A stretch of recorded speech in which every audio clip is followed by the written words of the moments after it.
Tafadhol. Baik, bismillahirrahmanirrahim. Assalamualaikum warahmatullahi wabarakatuh. Innal Waalaikumsalam. hamdalillah nahmaduhu wa nasta'inuhu wa nastahdihi wa nastaghfiruh wa na'udzu billah min syururi anfusina wa min sayyiati a'malina may yahdihillahu fala mudhillalah wa may yudlil falan tajida lahu waliyan mursyida. Asyhadu an la ilaha illallah wahdahu la syarikalah wa asyhadu anna Muhammadan abduhu wa rasuluh. Allahumma salli wa sallim wa barik wa an'im ala rasulina wa imamina wa sayyidina Muhammadin sallallahu alaihi wasallam wa ala alihi wa sahbihi ajma'in. Subhanaka la ilma lana illa ma 'allamtana innaka antal alimul hakim. Allahumma anfa'na bima 'allamtana wa 'allimna ma yanfa'una wa zidna ilma.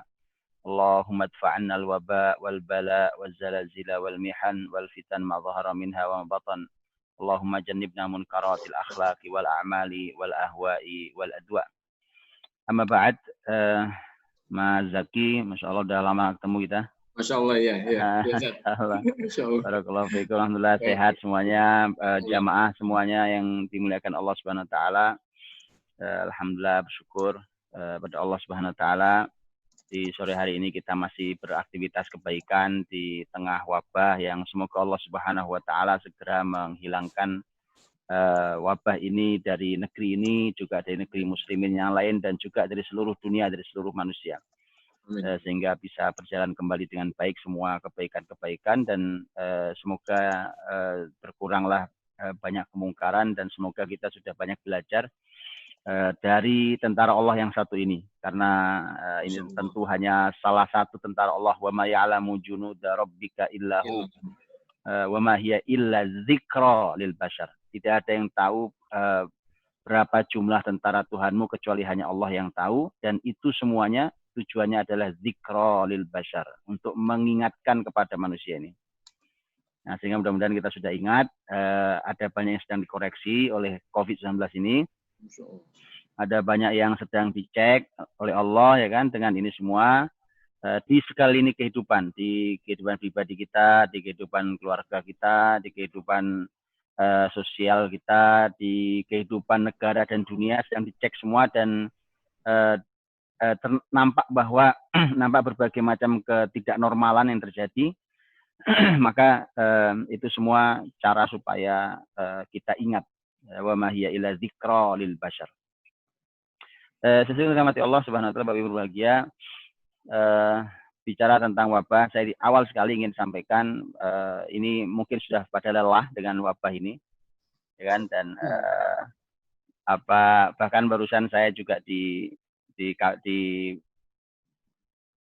WA sama ya jaringan dokter juga Indonesia, yang yang juga minta untuk diberi motivasi, disemangati, diberi motivasi karena bahasanya sudah mulai capek gitu ya, lelah. Dan tapi saya ingin sampaikan, Bapak Ibu dirahmati Allah, begini, memang orang tuh kalau lagi kena musibah, memang dia merasa dunia seperti kiamat bagi dia gitu.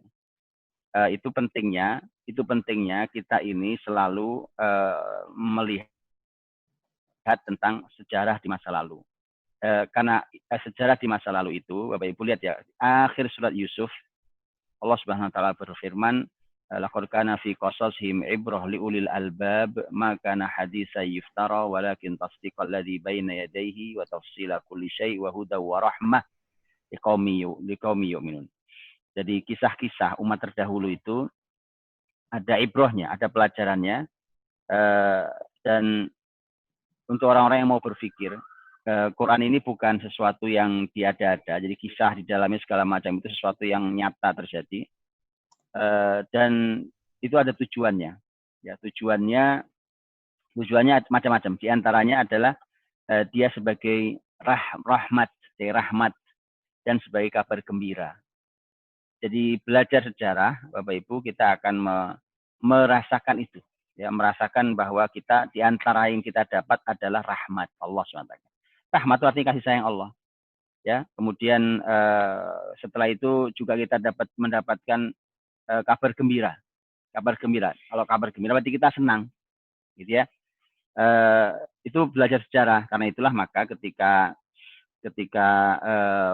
wabah ini masuk, saya sampaikan setidaknya untuk memotivasi di awal, menyampaikan setidaknya beberapa hal penting. Ini diantara saja yang sudah saya sampaikan dari sejak awal COVID sebelum Ramadan.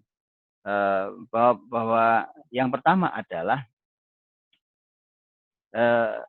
apa yang terjadi pada wabah di zaman kita sekarang, COVID-19 ini sebenarnya adalah wabah yang alhamdulillah jauh lebih ringan dibandingkan wabah yang pernah terjadi di berbagai zaman sebagaimana yang dicatat di dalam literatur Islam.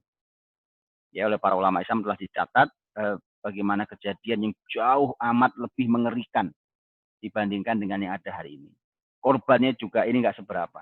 Alhamdulillah, itu kita syukuri. Ya itulah mengapa seorang ahli ilmu mengatakan bahwa kalau kata beliau, kalau saya ditimpa musibah, saya bersyukur berkali-kali. Ya, pertama saya bersyukur bahwa musibah ini tidak menimpa agama saya. Ini penting banget ini, gitu ya. Lah dia menimpa fisik, menimpa harta, menimpa itu yang pertama kali diucapkan hamdalah, disyukuri adalah bahwa dia tidak menimpa agama saya. Yang kedua, saya ini oleh Allah dimudahkan untuk bersabar. Yang ketiga, saya ini bersyukur, sabar luar biasa, ya. Latihan sabar nggak mudah dan kalau dia sabar maka pahalanya besar. Yang ketiga, saya diberikan taufik Allah untuk mengucapkan istirja. Inna lillahi wa inna ilaihi raji'un. Ya, itu juga Masya Allah itu pahalanya besar sekali. Dan yang keempat adalah saya bersyukur bahwa musibahnya tidak lebih besar daripada ini. Coba, orang beriman tuh bisa melihat sisi lain, itu yang menarik tuh. Gitu ya. Jadi bahwa apa yang terjadi hari ini itu dibanding catatan sejarah, alhamdulillah jauh lebih ringan daripada yang sebelumnya. Korban jiwa juga jauh lebih sedikit dibandingkan yang ada pada sepanjang sejarah Islam, dan itu dalam catatannya lengkap dicatat puluhan kitab di dalam yang ditulis oleh para ulama tentang wabah yang terjadi dari sejak zaman sahabat Nabi sampai kurang lebih di zaman kita hari ini. Kemudian itu yang kita sampaikan. Saya sampaikan bahwa masalah wabah kita ini alhamdulillah wabah yang sebenarnya jauh lebih sedikit, lebih kecil. Kemudian juga bahwa ya alhamdulillah juga bahwa kita ini orang-orang yang beriman yang memandang dan menyikapi sebuah masalah itu tidak hanya dengan menggunakan hitung-hitungan angka dan hanya sains ilmiah belaka. Karena kita menggunakan berbagai macam sudut pandang, karena orang beriman punya sudut pandang ruhiyah, sudah punya sudut pandang hati. Makanya kemudian, dan itu subhanallah, itu menenangkan. Dan bukan hanya menenangkan, Bapak Ibu. Dia bukan hanya obat bius. Tapi bahkan disitulah ada solusi. Bisa ada solusi luar biasa. Khair. Bapak Ibu rahmati Allah Subhanahu wa taala. Jadi kita memang harus pandai mencari sisi yang berbeda ya untuk menghadapi semua ini. Dan kalau kita kemudian selalu memandang sisi yang negatif, maka saya khawatir ada wabah berikutnya setelah wabah COVID, yaitu wabah tentang akidah kita, ya, karena kita tidak bisa berbaik sangka pada Allah. Ini bahaya sekali. Wabah yang berikutnya namanya wabah putus asa, wabah orang kadang-kadang ketakutan pada sesuatu yang tidak pernah terjadi. Kan kalau umpamanya ada di depan saya ada ular besar tiba-tiba, mungkin saya takut gitu ya. Itu normal karena betul ada ular. Tapi kadang-kadang saya menduga-duga bahwa nanti jangan-jangan dari depan saya keluar ular nih. Jangan keluar ular. Padahal nggak pernah ada keluar ular. Gitu ya. Jadi kadang-kadang kita ini mendapatkan masalah dalam hidup kita, faktornya adalah menduga hal-hal yang tidak pernah terjadi sebenarnya. Dan apa kemudian kita tidak boleh menganalisa? Boleh, tapi lihat bedakan orang beriman, Pak. Lihat bedakan orang beriman itu kita diperintah Allah untuk berusaha maksimal, ya. Sebelum berusaha, kalau kita namanya orang berusaha itu ada poin merencanakan perencanaan yang matang, strategi apa segala macam gitu ya, kemudian tim yang solid apa, kemudian action sampai nanti mengevaluasi. Yes, itu silahkan lakukan itu. Tapi orang-orang beriman itu tidak hanya bersandar pada itu. Kalau dia sudah melakukan tugasnya sebagai manusia, maka setelah itu ada satu poin penting yang sangat menenangkan, apapun hasilnya nanti, di kemudian hari hasilnya apapun, yaitu kata tawakal. Kita tuh lupa dengan tawakal, gitu ya. Lupa dengan tawakal, karena kadang-kadang kita ini saking asik dengan analisa, gitu. Analisa itu muslimin diminta untuk menganalisa, ya. Tetapi itu tidak boleh menjadi titik final terakhirnya. Gitu. Silahkan dianalisa sebagus mungkin, sehebat mungkin. Diduga silakan diduga, yang itu nanti akan menghasilkan action, langkah-langkah berikutnya, tetapi bukan hanya itu. Ya, bukan hanya itu. Setelah tugas kita selesai sebagai manusia menganalisa segala macam, maka tugas berikutnya ada poin sangat penting, yaitu tawakal. Dan kalau sudah tawakal, Allah berfirman, wa may yatawakkal 'alallahi fahuwa hasbuh. Siapa yang bertawakal pada Allah, maka Allah yang akan mencukupinya. Jadi Allah yang akan mencukupi orang yang bertawakal. Itu mahal. Jadi analisa ekonomi memburuk, bla bla bla bla bla dan segala macam. Oke, silakan dan lakukan berbagai tindakan antisipasi. Tapi di mana letak tawakal? Kalau kita semua selalu berhitung dan bicara tentang hitung-hitungan angka, di mana letaknya tawakal itu, di mana tempatnya? Gitu. Bapak Ibu rahmati Allah. Jadi di dalam sejarah Islam ketika kita menengok, masya Allah kita dapat kabar gembira yang luar biasa. Ya, kabar gembira yang membuat kita bersyukur karena keadaan hari ini sebenarnya sekali lagi keadaan yang masih jauh lebih ringan dibandingkan yang pernah ada. Ya, yang di zaman itu yang jumlah penduduk belum sebanyak hari ini, itu satu wabah bisa memakan korban jutaan orang hanya di satu wilayah yang tidak terlalu besar. Bisa dibayangkan itu. Hari ini saya tidak hitung-hitungan angka ya tentang masalah kematian, karena kematian itu walaupun satu itu memang sesuatu yang menyedihkan bagi siapa yang ditinggalkan. Cuma ini adalah angka-angka kalau kita bicara angka, sebagaimana makanya saya juga termasuk orang yang tidak setuju kalau bicaranya hanya masalah angka, ya karena masalah kematian bukan hitungan statistik untuk masalah rasa. Tapi tadi untuk bagian dari menghibur kita, memberi semangat kita, bahwa ternyata itu dan apa yang terjadi di kita memang sesungguhnya tidak lebih berat dibandingkan yang telah berlalu. Kemudian Rasulullah Shallallahu Alaihi Wasallam telah menyebutkan tentang menyampaikan tentang wabah yang oleh Nabi dibahasakan dengan bahasanya adalah dengan ta'un. Ta'un Bapak Ibu dirahmati Allah, sebenarnya artinya itu bukan wabah. Ta'un itu. Ta'un itu adalah nama jenis penyakit, ya jenis penyakit. Itu penyakitnya dulu, penyakitnya itu berasal dari tikus awalnya, menyebar ke manusia, dari manusia menyebar kepada sesama manusia. Itu kalau dia kena badan, maka dia akan ada bisul tumbuh, kadang di telapak tangan sini, kadang di ketiak, kadang dimanapun badan, kemudian dia menjalar ke seluruh badan, kemudian setelah itu dia tentu meradang, pasti panas, badan juga pasti panas, kemudian setelah itu dia pecah bisul itu, dan orang kemudian meninggal. Orang sakit pagi itu sore meninggal. Orang sakit sore itu besok pagi bisa meninggal. Ya, jadi masya Allah berat sekali. Keadaan itu berat sekali. Orang bukan para ahli sejarah, para ulama, para ilmuwan Islam itu sampai mengatakan mereka sampai punya istilah udara yang buruk. Jadi saat itu sudah dikasih bahwa penyebaran penyakit taun saat itu penyebarannya bukan hanya interaksi. Kalau hari ini kita disuruh pakai masker segala macam, kemudian kemudian dari air liur lah segala macam. Dahulu bahkan udara yang buruk istilahnya. Ya, apakah itu sebuah isyarat sinyal bahwa kemungkinan bisa menular dari udara, bahkan maka orang sampai dilarang keluar rumah itu karena di luar sana udaranya tidak baik, dan itu bisa menularkan penyakit. Pokoknya keadaannya buruk sekali, ya. Korban juga luar biasa. Jumlah korban juga banyak yang luar biasa. Kemudian ini taun ini sekali lagi dia nama penyakit, ya. Tapi kemudian dia kemudian dikenali dengan istilah wabah. Jadi maksudnya adalah wabah taun, karena dia mewabah. Dan secara khusus taun ini oleh Nabi Shallallahu Alaihi Wasallam disebut sebagai ini, kata Nabi, yang pertama adalah ini adalah sisa azab Bani Israel. Ya, ini adalah sisa azab Bani Israel. Jadi masyarakat Bani Israel dulu diazab Allah, kemudian ini sisa azabnya. Ya, sisa azabnya. Artinya bisa dibayangkan bahwa sisa azab saja seperti itu beratnya. Bagaimana azab Allah Subhanahu wa taala itu. Maka ini sisa azab, ya, dan subhanallah, ya. Kasus-kasus wabah ini ternyata hari ini pun tidak pernah jauh dari masyarakat Bani Israel, ya.